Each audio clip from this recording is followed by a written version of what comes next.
Well, hello again, everyone. Welcome back to Cotton Grower Magazine's Cotton Companion podcast. This is Jim Stedman, Senior Editor of Cotton Grower, and my own Cotton Companion and colleague Beck Barnes is back in studio today as well. Beck, what's going on?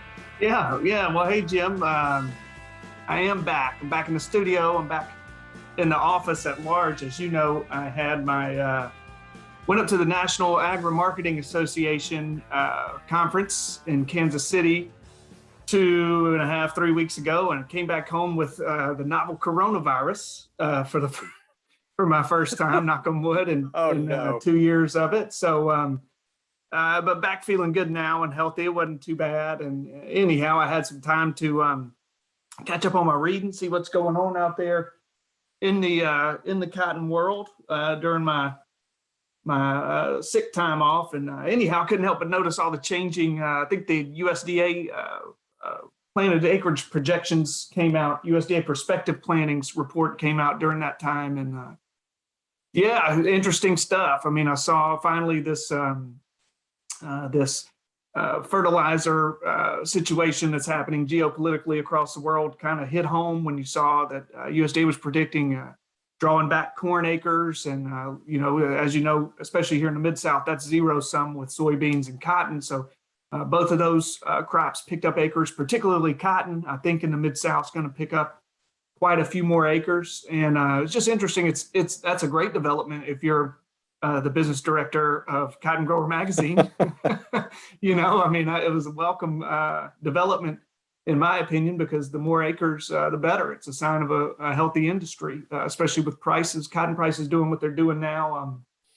It's just right here at planting time. It's like everything comes into focus in terms of what plantings are going to be, what the crop mix across the belt is going to be. I know you're going to get into that here in a little bit. I'm probably stepping all over your toes, Jim, with your crop progress report that you're going to get into here in a little while. So is this the first one of those crop progresses you're going to? No, actually, it's we're about 3 weeks in to these reports right now. But so far it's basically been slow and very steady going. Because you're primarily dealing with Arizona, California, and South Texas.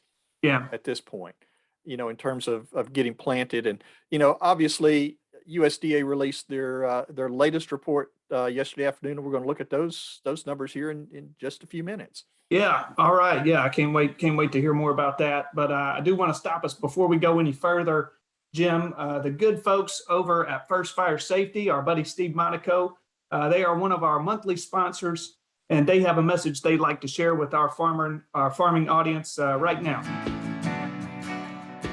First Fire Safety is a fire protection company based out of Austin, Texas.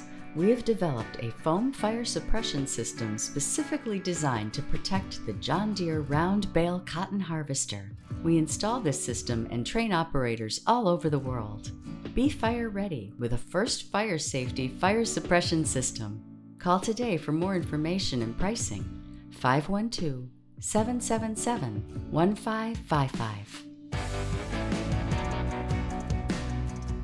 Okay, so thanks again to First Fire Safety for that timely message. And Jim, I'll turn it back over to you. Okay, well, Beck, you and I have chatted about this a little bit over the past week, but since our last podcast, while you were dealing with the NAMA conference and unfortunately COVID, I had the opportunity to spend a day outside Corpus Christi with the folks at John Deere, learning about their latest equipment for cotton production.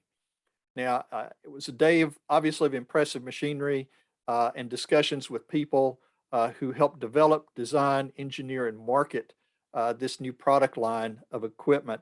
Also made me realize how I'm certainly not at the intelligence level or educational level of a lot of these people, but I think that's part of being an editor. We're there to learn and we're there to report, right? Yeah. But it did get me to thinking about what other new technologies and equipment may be coming to help make cotton production a little bit more efficient and effective. So to that end, our friend Dr. Ed Barnes, who is Senior Director of Agricultural and Environmental Research with Cotton Incorporated, is going to join us here in a few minutes to take a look at what may be coming soon to a cotton field near you. But first, there are just a couple quick items that we want to cover. Speaking of crop progress, growers in Alabama, Kansas, North Carolina, and South Carolina have now joined the planting season. Based on USDA's progress report for the week ending April 24th, that report is showing that 12% of the U.S. cotton crop has now been planted.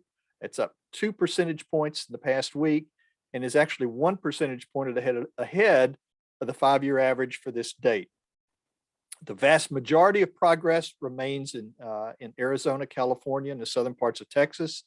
But we did see Louisiana planting jump 11 percentage points in the past week, and Virginia has climbed 10 percentage points. And so all other reported states are ranging at this point from 1% to 3% planted. We anticipate that to change rapidly over the next few weeks. And it's coming fast, but Saturday, April 30th is the extended deadline for producers to complete data entry for their 2021-22 crop in the U.S. Cotton Trust Protocol. Producers who enroll and complete their data entry before this deadline will be eligible for a potential redistribution of program revenue. So to streamline the process, producers can work with their crop consultant to make sure necessary and accurate information is entered. And if they use the John Deere Operations Center, they can pre-populate up to 40% of the information needed to complete their field print analysis as part of the protocol registration. Producers can complete their data entry by going online to www.trustuscotton.org. And if you have any questions, you can direct those to the grower help desk at growers@trustuscotton.org. Yeah, Jim, I'm glad you included that item there. I know that I have heard that the registration process for the Cotton Trust Protocol can take a little bit of time, but one thing I know, it's great that they have these resources available to help guys who are getting signed up, and I know that it's worth it. I mean, it's so worthwhile. This program. If you're a farmer and you're thinking about getting involved, but you're wondering what's in it for you, the short answer, to put it shortly, it's price. We know that at the retail shelf, consumers are more and more each passing year conscious and cognizant of sustainability and environmental footprint, environmental concerns. And this program, U.S. Cotton Trust Protocol, the good news is cotton has a better story to tell than its competitors, than all of this polyester and all other man-made fibers that are out there. But we can't tell that story without a program like the Cotton Trust Protocol. So it's going to come back to you if you get involved. You're only helping yourself. So that's my spiel. I'm gonna climb off the soapbox. No, I think that's fine. I think that's very, very appropriate at this point. And we are seeing the trust protocol growing, steadily over each year. So we'll see what the numbers look like after this registration process is finished here over the next week. And one last item, and really from we never thought we'd cover this category, and Beck should be used to this with me by now. There's a watch out that has been issued by the FBI for U.S. agriculture. And basically the FBI wants ag companies and farming operations to prepare for possible ransomware attacks during the 2022 planting season, as hackers may start targeting the nation's food supply chain during these important production seasons. Now, the agency has said that 2 grain and feed companies have already seen attacks this year, and that's the reason it's encouraging companies and farms alike to back up their data, protect information with strong passwords, use only secure internet networks, provide users with cybersecurity training, and then obviously contact their local FBI field office if they suspect any hacks have occurred. Now, I think that's all great information. It's probably something we should all take to task on our own systems, whether it's whatever we're doing with our computers. But I don't want anybody breaking into our email and getting into our back and forth about SEC football or the Cardinals, Jim. That'd be devastating. I suspect that would be of very little interest to to some of these. I can't imagine what they would ransom that for at this point. Probably not much. Probably not much. Probably not much at all. Well, speaking of technologies, let's go ahead and welcome Dr. Ed Barnes, Senior Director of Agricultural and Environmental Research with Cotton Incorporated, back into the Cotton Companion virtual studio. Ed, it's been a while since we've had a chance to visit. Welcome back to the Cotton Companion. Good morning, Jim. It's great to be here. Ed, it seems like every year there's some new technology or new equipment to help make cotton production more efficient on a larger scale. And one of the things you and I recently visited about is this new See and Spray Ultimate sprayer that John Deere has in field tests and demonstrations this year, with plans to take orders for 2023 coming up later this season. It may be one of the most ambitious blends of machine vision and artificial intelligence to date. What does equipment like this mean for growers? Man, it's really exciting to see this happening so fast. I just really didn't think they'd have a commercial version of this type of machine vision system, and ready for 2023. So what it means is, the ability to find these weeds with the crop there is going to be really helpful in targeting these herbicide applications, allowing growers not to have to think twice about going full rate. It's really, and then another thing, you think about, we've looked at the See and Spray for burn down applications for a while with things like the Weed Seeker.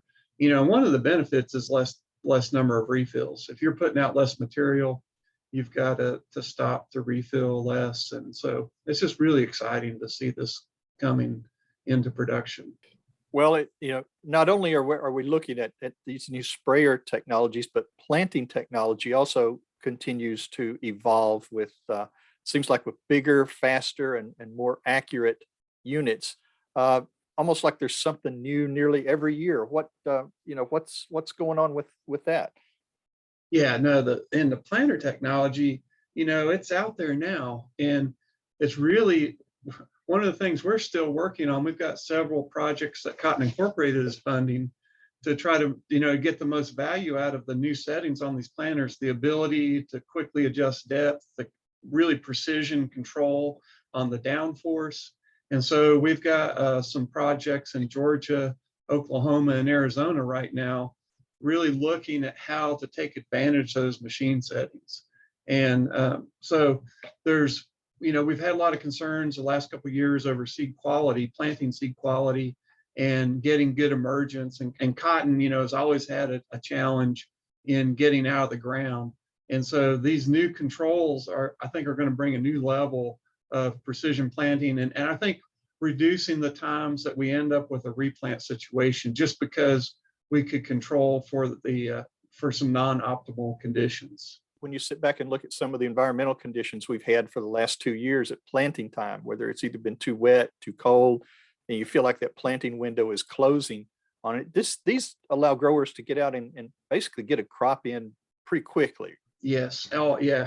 And the speed's another thing. I used to think 5 miles an hour was fast, and some of these guys, I mean, it's just amazing how fast they can get across the field now. And then you add the increased planter width and the section control on top of that. It's really getting an operation that is simple.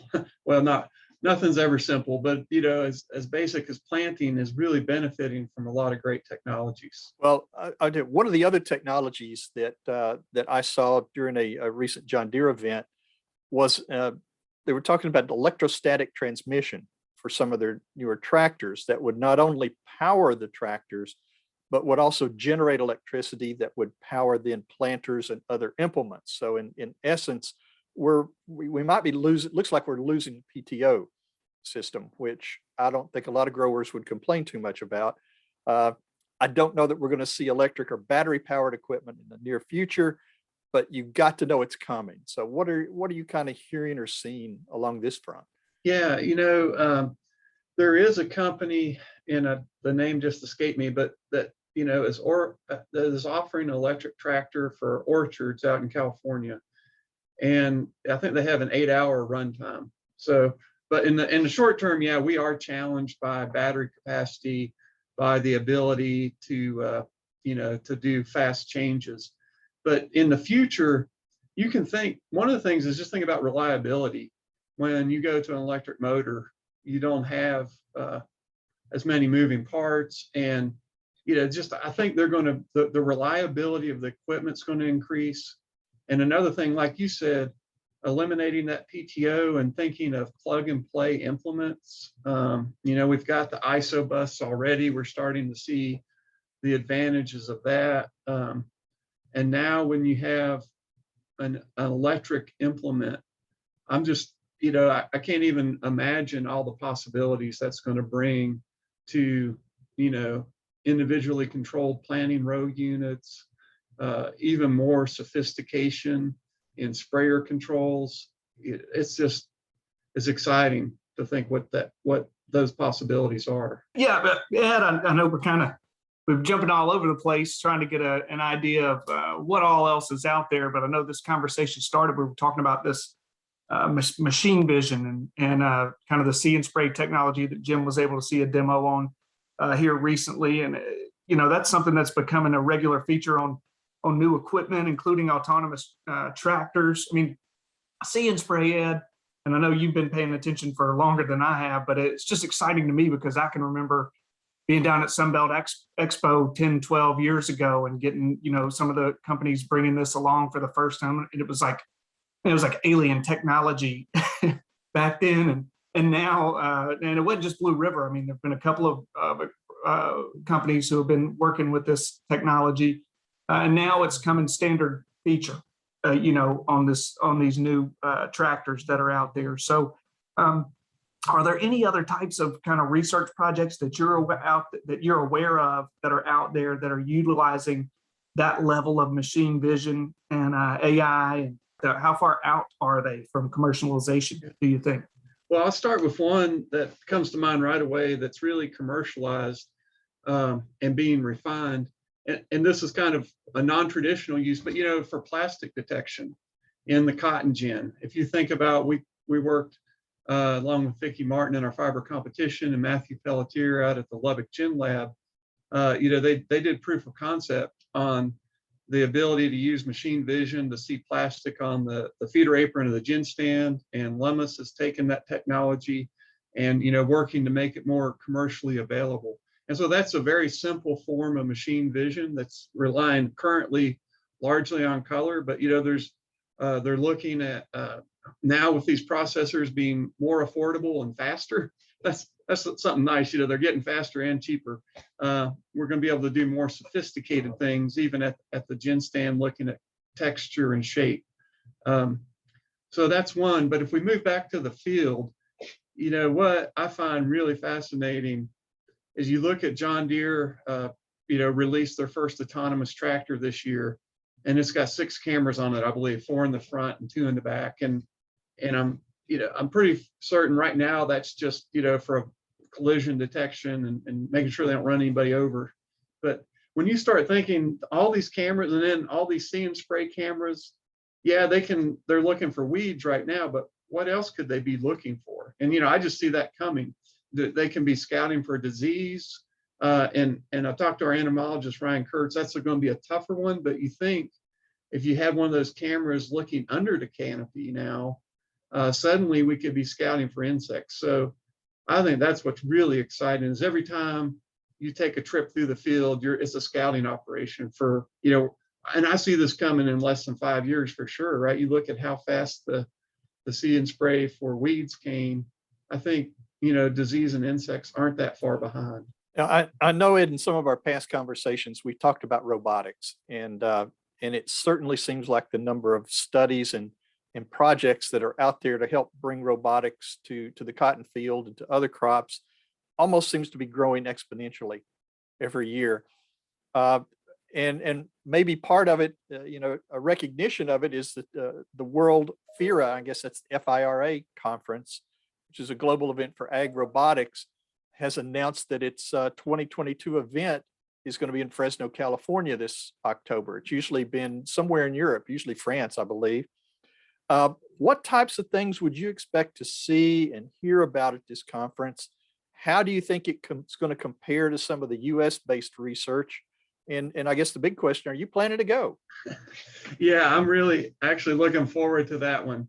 One of our collaborators, Dr. Joe Maha out of Clemson, who's been doing some of the automation work for us, was able to go to France last year and attend that. And he shared some of his experiences. And so, I think the fact that it's going to be in Fresno is significant. The vegetable growers are really implementing some of this stuff already. I mean, when you think what's in use, there is an autonomous strawberry harvester that is in commercial use right now. So, it drives through the field. It's a for service system, but that's out there.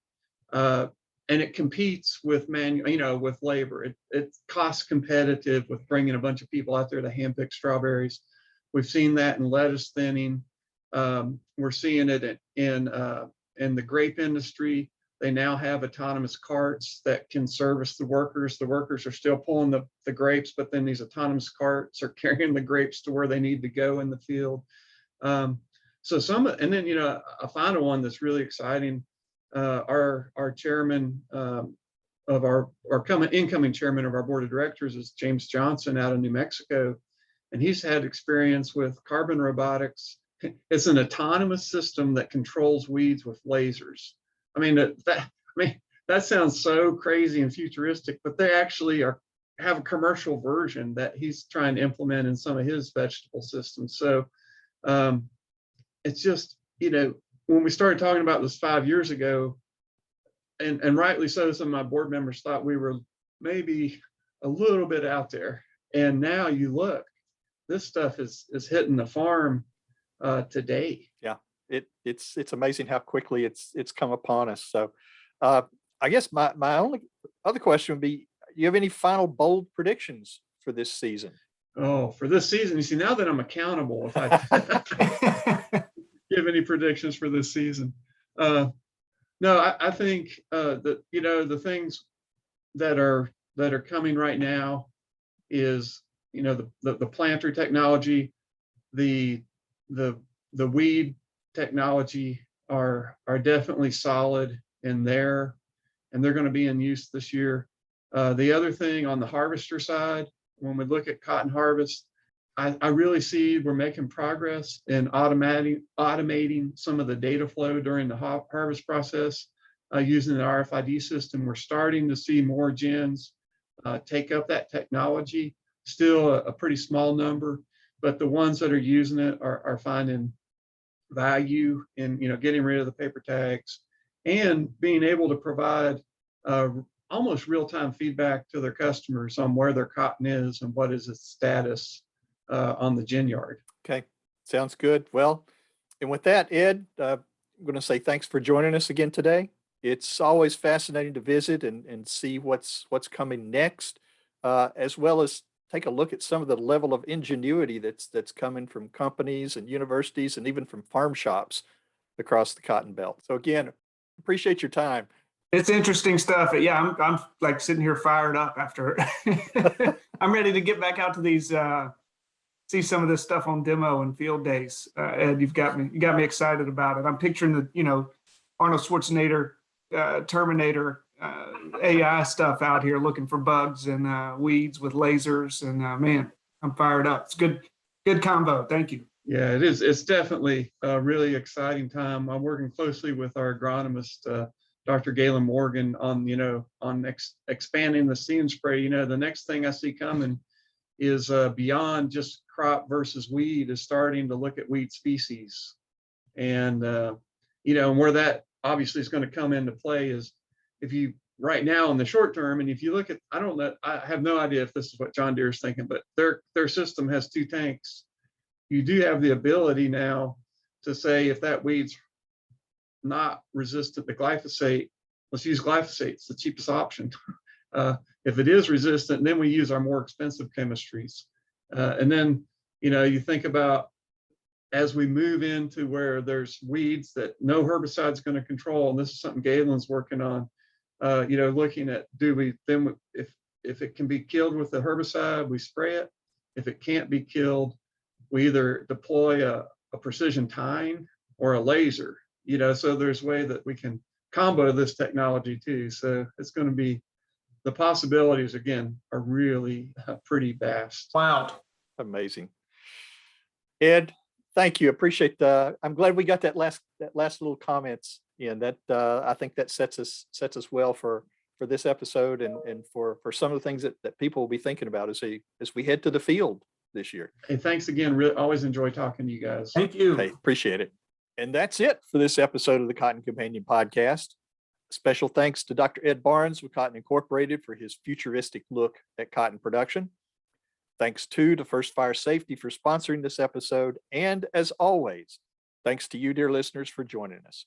If you like what you hear on the Cotton Companion, please be sure to spread the word and tell your friends about this podcast. And here's Miss Diane to tell them where and how they can find us. You can find the Cotton Companion in 3 easy ways. First, go to cottongrower.com/companion or simply click the podcast tab at the top of the homepage. Second, subscribe to our channel on iTunes or wherever you find your podcasts these days. And 3, sign up for our weekly e-newsletter, the Cotton Grower e-News, that's delivered to your email inbox every Tuesday morning. You can do that by going to cottongrower.com/subscribe. Also, be sure to follow Cotton Grower on social media. We are at Cotton Grower Mag on Twitter. And on Facebook, you'll find us by searching for Cotton Grower Magazine. All right. The Cotton Companion podcast is produced twice monthly by Tyler Hatch and Kim Henderson, our talented colleagues at the world headquarters for Meister Media Worldwide in lovely Willoughby, Ohio. My name is Beck Barnes. His name is Jim Stedman, and we will be back with you in 2 weeks for the next episode of the Cotton Companion. Yeah, he works and he works and he works and he works all day. God made a farmer. Yeah, he